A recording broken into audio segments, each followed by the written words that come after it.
Vamos analisar a vitória sobre o Cuiabá por 1-0, que olha, não foi um grande jogo, mas valeu os 3 pontos, é o que importa no momento. Tudo isso, vai despertar vascaíno, após a vitória.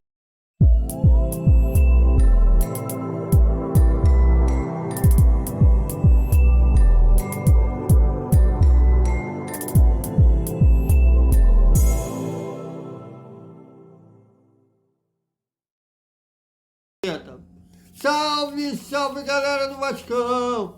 Boa noite para todo mundo. E o vascaíno lá? Vai beber água. Aliviado. O Vasco, apesar de não ter tido um grande jogo, venceu o Cuiabá por 1-0, somou 3 pontos, foi a 40 pontos, se manteve na 10ª posição, agora 1 ponto a menos com o 9º colocado, que é o Atlético Mineiro. E olha, o Vasco joga segunda-feira contra o Bahia. Se o Atlético Mineiro perder durante o final de semana, o Vasco venceu o Bahia na segunda, o Vasco pula para a 9ª colocação. Bom, e como eu falei, não foi um jogo espetacular, até porque o Vasco tem um problema muito grande na construção. Vamos combinar que o Rafael Paiva, ele tem 2 grandes jogadores no meio-campo, o Felipe Coutinho e o Dimitri Payet, que em nenhum momento, até antes do Coutinho chegar, até antes do Rafael Paiva ser efetivado, nenhum treinador fez um esquema voltado para em torno do talento do Dimitri Payet, e também com a entrada do Rafael Paiva nunca fez um esquema voltado para o talento do Felipe Coutinho. Muito da nossa discussão se os dois podem jogar juntos se passa pelo esquema tático, que hoje, até pela falta de uma qualidade coletiva maior do Vasco, passa por esse problema. E é engraçado que tem influência, né, que se sabe lá a Deus, Buda, Maomé, que a fé que você tenha, ou falta dela, mas culpa o Payet, dizendo que ele é um problema para o Vasco. Na verdade, é um problema pessoal que a pessoa tem, que o Payet não leva ao caso.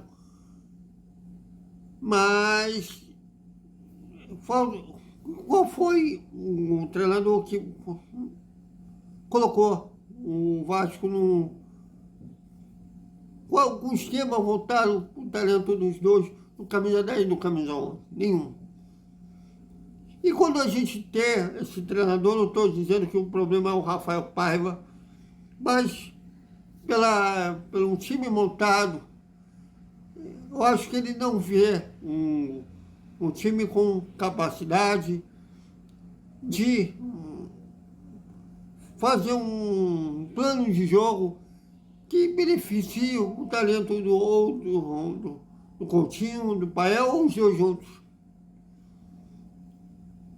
E no primeiro tempo, desculpem, o Coutinho precisa hoje de alguém que dialogue com ele. O Payet também tem essa necessidade, até porque ambos são acima dos 30 anos. E o Vasco não tem esse jogador que se coloque para tabelar com eles e ajudar na construção de jogadas, e que a bola chegue ao Payet com construção boas. Com isso, o Vasco não criou pouco no primeiro tempo. Na prática, vamos combinar que não criou. E aí, aquele problema da intermediária, que o Vasco não se sabe porque fica com medo do adversário invadir a sua área, que cuidou fica querendo marcar na área, deixa esses espaços que as chances de maiores perigos no primeiro tempo foram chutes de fora da área do Cuiabá. No segundo tempo, é que o Vasco continuou com esse problema de construção, mas conseguiu um escanteio logo aos 8, 9 minutos do segundo tempo, que o João Vitor ganhou na cabeçada, a bola bateu na mão do defensor do Cuiabá, que deveria ser pênalti, mas por sorte do VAR, da arbitragem, a bola sobrou para o Gumora, que completou para o gol. Abriu o placar, pensei que ia ter o Vasco com o gol, se empolgaria e começaria a jogar melhor, com a confiança de sair do placar, na frente do placar, mas continua com a dificuldade da construção, mas também não teve problemas defensivos.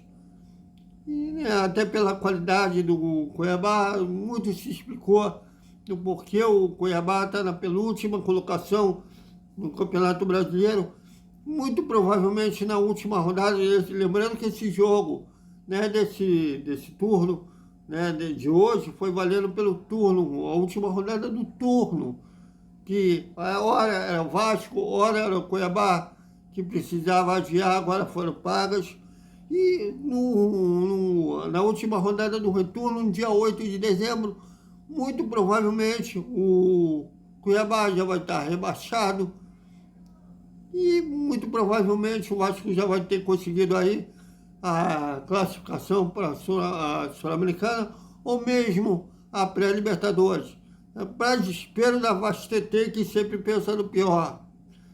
Teve aquela derrota para o São Paulo, que foi um erro. O Rafael Paiva e colocar aquele time titular, ter um jogo decisivo contra o Atlético Mineiro, na época, que ninguém jogou com a cabeça naquele jogo. Só ver como que os jogadores iam para a dividida naquele jogo. E tinha gente da Vastetê falando em rebaixamento. Deve ter gente que ganha com isso, porque basta uma derrota e ficar falando disso.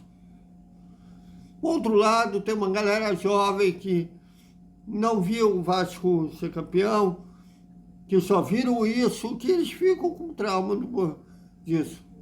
Até peguei um vídeo esbarrei com um vídeo da Giovana. Giovana é uma menina de 5, 6 anos de idade, não sei quantos anos a Giovana tem, que ela falou que ela nunca viu o Vasco ser campeão. Realmente ela merece, como o Gui, ou outros, até mais, com mais idade, como o JP, Jornado, que é um dos comentaristas da TV Vasco, e ele mesmo disse que não viu o Vasco ser campeão, nem a galera, nem viu aquele time de 2011. Eles merecem ver o Vasco ser campeão, mas essa galera tendo ter esses traumas. Mas tem uma galera que viu e fica batendo nesse pior, que eu acho que deve ganhar alguma coisa com isso. Bom, agora com 40 pontos, o Vasco tem aí, precisa de uma vitória em 2 empates para chegar aos 45 pontos, que número mágico, vai partir para o bônus, que eu acho que essa galera do pensa no pior não vai ficar sem argumento. Mas vamos voltar a partida e mesmo com 1-0 o Vasco continua nessa dificuldade de construção no ataque. E o Cuiabá, quando a defesa dormia, pecava nas finalizações. Teve um cruzamento que o Michel sozinho isolou, não sei o que ele tentou fazer, chutou, se ele tentou amortecer, mas a bola pegou debaixo da bola de macho. Sei que ele botou a bola lá para a nuvem. Então o Vasco não levou tantos sustos. E curiosamente, Hoje o Paiva botou uma grata surpresa o Jair, né, retornando, né, bom, ótimo ver o Jair voltando ao time do Vasco, né, depois de meses, né, daquela grave lesão no joelho. E botou o Martinho Domingues, o Jean David. O Jean David é o cara que dá pena de ver o cara jogar. É um cara que eu sei como que é o nível do futebol chileno, que ele é até selecionável para a seleção do país dele, mas jogando no futebol brasileiro, ele parece um sub-15 jogando no meio de adultos. Um tronco, o cara morre, o cara voa. Eu fico imaginando, se ele não entrou no jogo contra o Atlético Mineiro, se ele entrasse e o Hulk estivesse em campo, ele dividisse uma bola com o Hulk. Acho que o cara ia voar. Igual, eu não sei se vocês viram aquele dorama, uma Garota da Força. Tem duas versões, a versão mais recente da Netflix, mas tem uma versão também mais antiga, que a mulher dava uma porrada, o cara voava a 3 metros de altura. Eu acho que se o Jean David fosse uma dividida com o Hulk, ele ia também voar nesse ponto. O cara simplesmente morre, entre aspas, quando divide uma bola. Mas dá para explicar porque Lindon vinha tendo muitas oportunidades com o Rafael Paiva. Agora, botou o Dimitri Payet faltando 3 minutos para o jogo acabar. Vai irritar o jogador? E olha, tem os melhores momentos do jogo do Vasco. O Vasco deu um salto de qualidade em termos de segurar a bola e ter mais posse de bola. Foi quando o francês entrou no jogo. Mas tem influência aí que me jura que ele é com o problema do Vasco.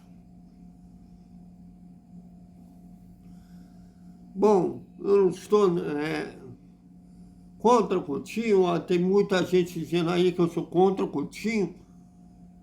Muito pelo contrário, apesar do Coutinho não performar há um bom tempo antes de vir para o Vasco lá na Europa, ele já, até mesmo no Oriente Médio, ele já não estava performando. Como a gente sabe do talento dele, ele pode performar, mas não é isso, até porque, como eu falei, o Rafael Paiva não coloca um esquema, até pela falta de qualidade do grupo, vamos dizer assim, por falta de um coletivo maior, para beneficiar o talento do Coutinho ou do Paiva, dos dois. Então não é um problema do Coutinho, do Paiva, até porque os dois estão sofrendo o mesmo problema, assim, de um coletivo maior no Gigante da Colina. Agora, muito se falou antes da bola rolar, quando saiu a lista de relacionados para o jogo, a ausência do Ryan.